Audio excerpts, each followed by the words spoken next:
반갑습니다. 12월 22일 마감시황 전달해 드리도록 하겠습니다. 오, 세상에 이렇게까지 조정을 받아야 되는 건가 싶을 정도로 낙폭이 크게 나왔죠. 자, 이럴 때 어떻게 해야 될까?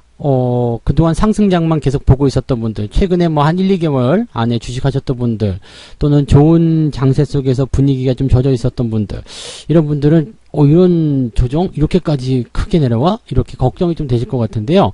과연 어떻게 하는 것이 좋은지 이 부분에 대해서 설명을 좀 드리도록 할게요. 한 가지 안심할 수 있는 부분들은 뭐냐면 수급 주체의 매도는 실제로 많지가 않았습니다.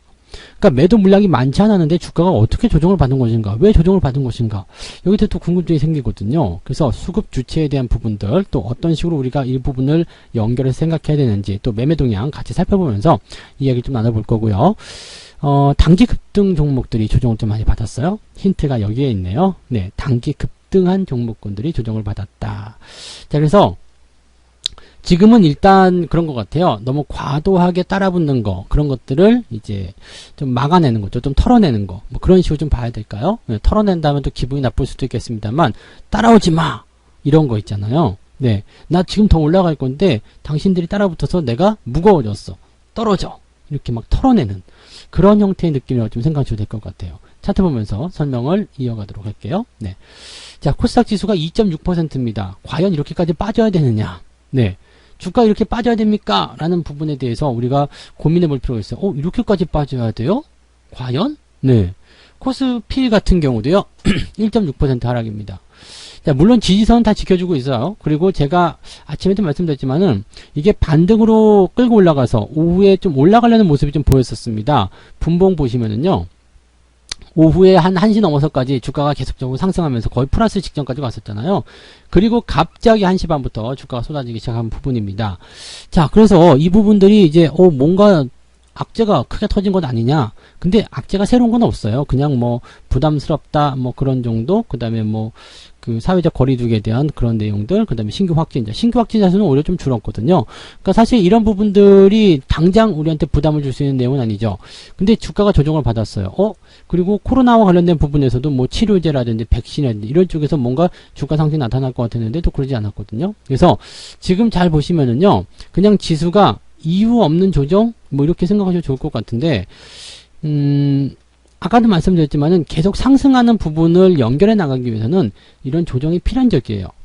필연적으로 나올 수밖에 없는 조정이 지금 나왔다라고 보시면 됩니다. 그리고 그동안 과매수 국면이 유지가 되고 있었던 부분들을 이 조정 한 방으로 다 끄집어내렸습니다. 60포인트까지 떨어졌죠? 네. 코스닥 같은 경우도 마찬가지예요. 60포인트 이하로 떨어졌습니다.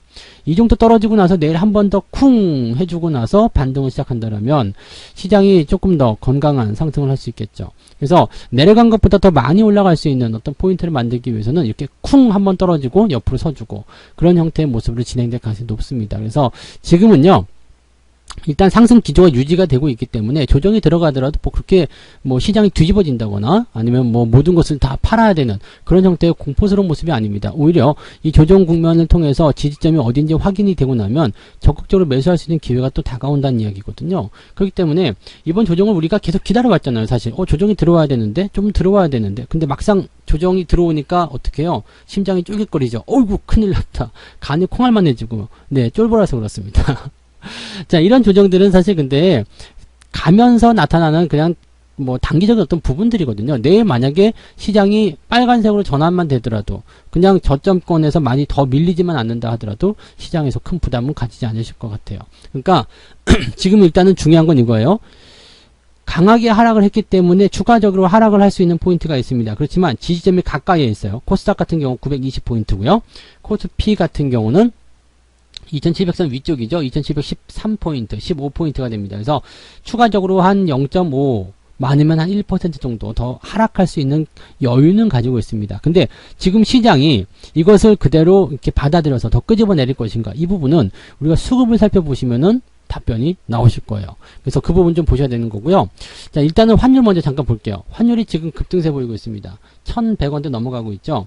자, 이 부분은 이제 경기가 또다시 안 좋아질 수도 있다라는 부담감 때문에 환율이 올라가는 겁니다. 네. 지금 뭐 변종 바이러스라든지 이런 것들 통해서, 뭔가 경제 봉쇄도 일어나게 되면 불안하다 이 얘기죠. 그래서 환율이 다시 올라가는 과정이기 때문에 외국인들이 일단은 매수를 적극적으로 들어오지 못하고 있습니다. 관망하고 있는 상태죠. 근데 환율이 계속해서 올라갈 것인가? 사실 또 그것도 나올 수 없어요. 왜냐면 경기부양책이 타결이 됐잖아요. 경기부양책이 타결이 되고 나면 일단은 달러가 풀리게 되고 달러 약세가 진행될 수 있는 상황으로 갈 수밖에 없기 때문에 지금 상황을 우리가 놓고 본다라면 주가는 네, 이 환율은 계속해서 올라간다기보다도 어느 정도 반등하고 나면 또다시 바닥을 다지는 그런 형태로 간다는 얘기죠. 모든 주가는요, 모든 흐름은 주가가 하락을 나오게 되면 일단 기술적 반등, 그 다음에 다시 내려가면서 재차적으로 바닥을 확인하는 그런 작업을 거쳐야 됩니다. V자 급등은 거의 잘 나오지 않습니다. 특히나 이렇게 주가가 단기적으로 급락한 것이 아니라 이런 식으로 계단형 하락을 하게 된 경우에는 바닥을 만드는 작업을 반드시 거쳐야 되거든요. 그렇기 때문에 지금 환율이 계속해서 올라갈 수는 없다고 보시면 됩니다. 그래서 외국인들도 계속해서 팔 수는 없을 것이다. 지금은요, 매도를 한다기보다는 관망이에요. 지금 매수하는 것보다 조금 더 기다렸다 사는 게 어떨까? 그런 식이거든요. 그래서 지금 환율 같은 부분들과 그 다음에 코스피, 코스닥의 그런 지지선 역할 보시면 추가 하락이 조금 더 나올 수 있습니다. 그렇지만은 제한적일 것이다 라고 봐주시면 됩니다. 만약에 하락기 진행이 되면서 저점권이 만들어지게 된다면 그 저점 포인트에서는 여러분들이 아낌없이 매수를 하셔도 좋을 거라고 생각합니다. 수급을 한번 보도록 하죠. 지금 시장이 겁먹을 게 없다라고 말씀드릴 수 있는 이유는 여기에 있어요. 외국인들이 1400억 순매도입니다. 코스닥에서는 조금 더 많이 팔아서 1800억. 아침에 코스닥 쪽에 매도가 조금 더 확장되고 있다는 말씀 좀 드렸죠. 그 얘기 있었고요. 그 다음에 거래소 쪽에서는 일단 매도가 확장되다가 다시 줄여주는 모습. 1400억 밖에 안 됩니다. 제가 1000억에서 2000억 사이 정도 외국인 매도 정도를 말씀 좀 드렸었는데 오후에 물론 이제 많이 땡겨 올렸었어요. 1시 정도까지. 근데 그리고 나서 쿡 떨어지면서 이제 시장이 좀 조정을 받는 모습이었는데 시장이 올라오지 못하고 그냥 네, 외국인들 수급은 돌아왔는데 시장이 올라가지 못하고 주저앉았거든요. 근데 여기서 더 재밌는 건 뭐냐면 금융투자 쪽 매도 많지 않아요? 기관 매도도 많지 않습니다. 2천억 밖에 안 돼요. 그러니까 실질적으로 오늘 나오는 매도량은요, 외국인 기관 합쳐가지고 3,500억 밖에 안 됩니다. 코스닥 쪽에서는 4천억이 채 안 돼요. 그런데 개인들은 매수를 엄청 많이 해줬죠.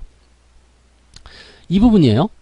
이걸 우리가 잘 보고 들어가셔야 됩니다. 개인들이 매수를 많이 해준 부분과 외국인들과 기관들이 팔아먹은 구간들, 이 종목들이 어떤 건지를 보게 되시면 지금 시장의 조정이 어떠한 형태인지를 우리가 판단하실 수 있을 거예요.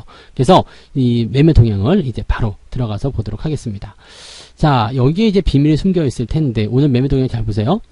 지금 기관 쪽 볼게요. 삼성전자 일단 1차적으로 팔았습니다. 근데 매도 물량이 많지 않아요. 그렇기 때문에 하락은 제한적입니다. 하락이 더 나올 수도 있겠지만은 매도 물량이 폭발적으로 증가하지 않는 이상은 네, 주가가 많이 하락하지 않을 겁니다. 이 정도 매도가 나왔고 주가가 이 정도 0.96% 정도 하락했다라면 외국인들도 사실은 삼성전자를 매도하지 않았을 거라는 얘기죠. 많이 팔지 않았어요. 네. 지금은 시가총액 상위권 종목들에 대한 부분들이 매도가 많지 않다는 것을 우리가 생각하셔야 됩니다. 자, 그 다음에 현대차도 매도가 있었는데 역시 매도 규모가 크지 않습니다. 많이 빠지지 않았어요. 하이닉스 매도가 나왔지만은 이거 3% 빠졌죠. 이거는 오늘 외국인들이 아마 매도를 좀 했지 않았을까. 매수가 들어갔네요. 그렇다면 누가 판 거예요? 개인이 팔아먹었다 봐야 되겠네요. 네, SK 하이닉스가 어디로 들어가 있어요? 네, 그 실질적으로 매도가 나온 게 없다는 얘기잖아요. 네, 그러면 SK 하이닉스에 대한 부분들이 개인들 매도가 있어야 되는데 그것도 없어. 여기에 매수가 있나요? 누가 판 거예요 도대체? 누가 팔았는데? 뭐 많이 팔지도 않았는데 오히려 외국인들은 매수가 들어갔는데 기관들 요거 조금 팔았다고? 네, 100만, 1000만, 억, 10억, 100억입니다. 200억 매도했다고 하이닉스가 3% 빠졌다고요? 아니죠. 연기금 쪽에서 매도가 나왔을 것 같아요. 그죠? 연기금 쪽도 아니에요? 도대체 하이닉스는 누가 팔아먹은 겁니까? 왜 빠진 거예요? 궁금하시지 않습니까? 네. 지금 여기서 보여지는 게 없어요. 네. 그렇다면 지수는 그냥 보여주기 위한 용도로밖에 해석이 안 됩니다. 지수가 빠지긴 빠졌는데 왜 빠졌는지, 무엇 때문에 빠졌는지, 누가 팔아먹었는지 그걸 모르는 거죠. 네. 지금 그 상황이라고 보시면 됩니다. 자, 지금 보세요. 이 매매 동향을 살펴보시면은요. 여기 지금 외국인 매도하고 외국인 매수 합계가 나오는데 매도가 조금 더 유리한 편입니다. 그래서 외국인들이 매도했다라고 일단은 판단하실 수 있을 것 같아요. 그죠? 외국인 합계 쪽으로 보시면 지금 집계가 제대로 안 된 건가요? 아니면 저 밑에 쪽에 있는 것 같아. 여기는 매수로 나와 있는데요. 그죠? 지금 시간이 제대로 안 되어 있을 수도 있겠는데, 여기가 제대로 안 잡힌 것 같네요. 여기가 제대로, 이 현재가 수준이 제대로 안 잡힌 것 같고요. 이따가 좀 집계가 다시 돼야 될 것 같아요. 여기를 볼게요. 네, 그러면, 매매 동향에서 아무도 안 팔았으면 저게 말이 안 되는데, 그죠? 외국인 합계를 보면 매수가 맞네요. 네, 순매수가 맞아요. 그 다음에 기관들이 팔아먹은 모양새가 있고요. 그 다음에 프로그램 매수가 들어왔고. 이렇게 되면은, 실질적으로 이제 개인들도 현재 시점에서는 매수가 조금 들어갈 수밖에 없는 상태잖아요. 네. 기관이 이만큼 팔아가지고 주가가 이만큼 밀렸다? 그거는 아닙니다.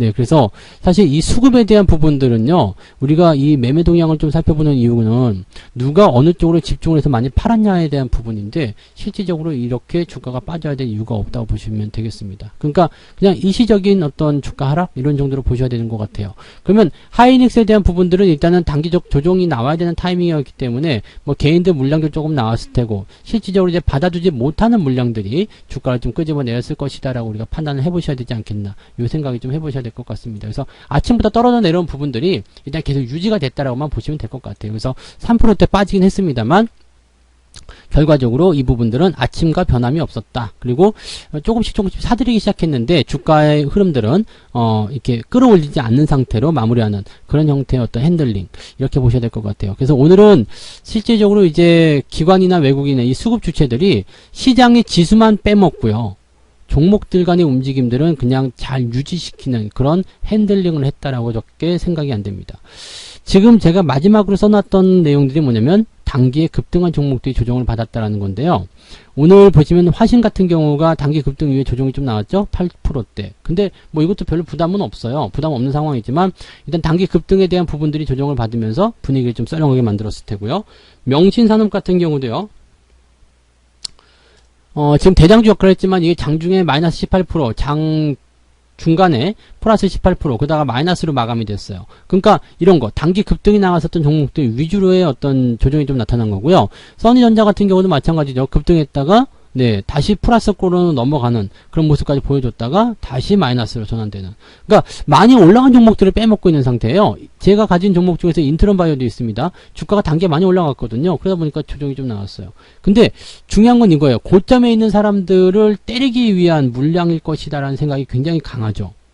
지금 어쨌든 올라온 게 없기 때문에 여기서 때려가지고 끝내야 될 상황이 아니거든요. 그리고 밑에서 산 사람들은 지금 어지간한 조정 나와도 매도 안 할 거예요. 지금 인트론 바이오 같은 경우도 지금 수익률이 제법 나와 있는 상태, 20% 나와 있잖아요. 그러니까 조정을 받더라도 아무런 상관이 없어요. 난 개길 거야 라고 생각하시면 되는 부분이거든요. 그러니까 단기 고점에 있는 것들이 살짝씩 들어와 가지고 2차 상승을 준비하기 위한 그런 부분들을 지금 만들어내고 있다 생각하셔야 될 것 같아요. 현대바이오 같은 경우도 마찬가지예요. 네. 뭐 이렇게 음봉이 좀 나타났지만 여전히 플러스죠. 고점권에서 계속 흔들리는 모습이 좀 있었을 거예요. 만약에 내일 좀 내려오게 되면 좀 이제 사람들이 흔들리는 모양새가 조금 더 강해지겠죠. 그렇지만 그렇다고 하더라도 이 상승 기존 계속 유지하고 있습니다. 근데 너무 올라간 부분에 대해서 뭘 하고 있어요? 경고를 하고 있는 거죠. 나 계속 이렇게 되면 떨어뜨릴 수 있어. 너 이래도 안 팔 거야 라는 얘기를 하고 있는 겁니다. 단기 급등에 대한 부분들만 조심하시면 돼요. 지금 저점에서 매수하시는 종목들 같은 경우는요, 크게 밀리지 않아요. 네. 많이 밀려봤자 1, 2%대 아니겠습니까? 정말로 많이 밀렸다 그러면 한 3%대까지 빠졌을 수도 있겠습니다만, 그냥 그거예요. 자, 시장이 지금, 코스닥 시장이 2.6% 빠졌어요. 근데 내가 가지고 있는 종목이 2% 빠졌다. 이거는 굉장히 양호한 거거든요. 보통 곱하기 3을 하거든요. 그러면 기준적으로 봤을 때 아무리 보수적으로 봐봐도 오늘은 6%, 마이너스 6% 정도 나와야지 정상적인 하락입니다. 네. 근데 1, 2%대. 그냥 바닥에 산 종목들은 변동성이 그렇다는 얘기예요. 1, 2%대 매매 변동성을 가지고 있어요. 그렇다면 이것은 전혀 문제될 게 없죠. 그냥 시장이 끌어내려왔기 때문에 약간은 억울하게 빠져내려간 종목이다라고 생각하시면 됩니다. 그러면 시장이 반등 나올 때 바로 나가겠죠. 그래서 내일은 이제 이걸 중요하게 생각하셔야 돼요. 저점을 어디서 잡느냐, 그 다음에 얼만큼 돌아설 수 있겠느냐. 지금 수급 동향이 매도를 확대하지 않은 상태였기 때문에 매수를 과연 잡아올 것이냐에 대한 부분, 그 다음에 지금 현재 보시면 이 과매수 국면이 해소가 됐는데 이것을 조금 더 끄집어내려 가지고 해소를 더 많이 시킬 것인가, 아니면 여기서 만족하고 다시 올려줄 것인가, 이 부분 보셔야 되겠죠. 이게 지난번에 보시면 이제 12월 중반에 있었던 큰 하락 2%대 그 하락 포인트 이후에 주가 상승하는 모습들, 그런 것들을 우리 해석하셔도 괜찮은 거예요. 네. 그래서 이제 내일의 움직임이 중요한 거죠. 네. 내일의 움직임이 중요한 거고, 이런 중간에 나오는 하락들은 사실 여러분들이 겁먹을 필요는 없습니다. 그냥 편안하게 지켜보시고요. 저점 포인트 잡아서 다시 올리는 거, 그 타이밍만 잘 체크하시면 된다고 보시면 되겠습니다. 그래서 걱정하시는 분은 안 계시죠? 네, 혹시라도 그래도 걱정이 되신다면 이따가 저녁 방송에 오셔가지고요, 제가 오늘 시장에 대한 이런 조정에 대한 부분들 다시 한번 설명을 드릴 테니까 그 부분들 잘 한번 들어보시기 바랍니다. 오늘 저녁 8시에요. 저녁 8시에 88TV하고 유튜브를 통해서 또 생방송 라이브 진행되니까요, 조정에 대한 부분 어떻게 받아들여야 되는지, 또 단기 급등한 종목들이 조정 나왔을 때 어떤 식으로 우리가 대응을 해야 되는지, 거기에 대한 부분들을 같이 이야기해 보도록 하겠습니다. 이따가 네, 식사 맛있게 하시고요, 저녁 8시 네, 라이브 방송에서 뵙도록 하겠습니다. 고맙습니다. 본 방송에서 제공되는 모든 정보는 투자 판단의 참고 자료이며 투자의 최종 책임은 본 방송을 이용하는 본인에게 있습니다.